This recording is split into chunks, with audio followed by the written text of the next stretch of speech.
ಗ್ರೂಪಲ್ಲಿ ಮೆಸೇಜ್ ಬಂತು, SP sir is admitted ಅಂತ.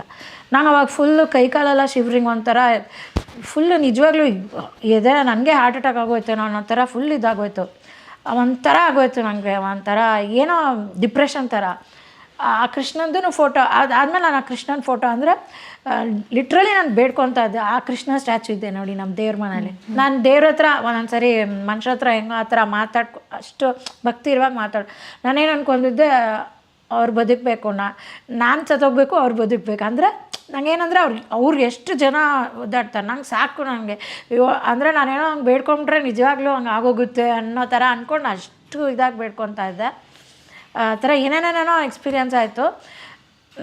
ಏನೋ ನಂಗೆ ಗೊತ್ತಿಲ್ಲ, ಅವ್ರ ಜೊತೆಗೆ ನಾನು ಮಾತಾಡಿದ್ದೀನಿ, ತುಂಬ ಶೋಸ್ ಆಡಿಲ್ಲ, ತುಂಬ ರೆಕಾರ್ಡಿಂಗ್ಸ್ ಆಡಿಲ್ಲ ಅಂದ್ರೂ ನನಗವರು ದೇವ್ರ ಥರನೇ. ಇವಾಗ ಇವ್ರು ಏನೋ ರುಚಿ ಥರ ಡಿಪ್ರೆಷನ್ ಅಂತ ಅನ್ಕೊಬೋದು, ಬಟ್ ನನಗವರು ನಾನು ದೇವ್ರಿಗೆ ಪೂಜೆ ಮಾಡುವಾಗ ದಿನ ಊದ್ಕಡ್ಡಿ ದೇವ್ರಿಗೆ ಮಾಡುವಾಗ ಅವ್ರಿಗೂ ಪೂಜೆ ಮಾಡ್ತೀನಿ. ಜೊತೆಗೆ ಏನೋ ನಂಗೆ ಶಕ್ತಿ ಇದೆ ಒಂಥರ ಅನಿಸುತ್ತೆ ನನಗೆ. ಬೆಸ್ಟ್ ಎಂಟರ್ಟೈನ್ಮೆಂಟ್ಗಾಗಿ ಲೈಕ್, ಫಾಲೋ ಮತ್ತು ಸಬ್ಸ್ಕ್ರೈಬ್ ಮಾಡಿ ರೆಡ್ FM ಕನ್ನಡ.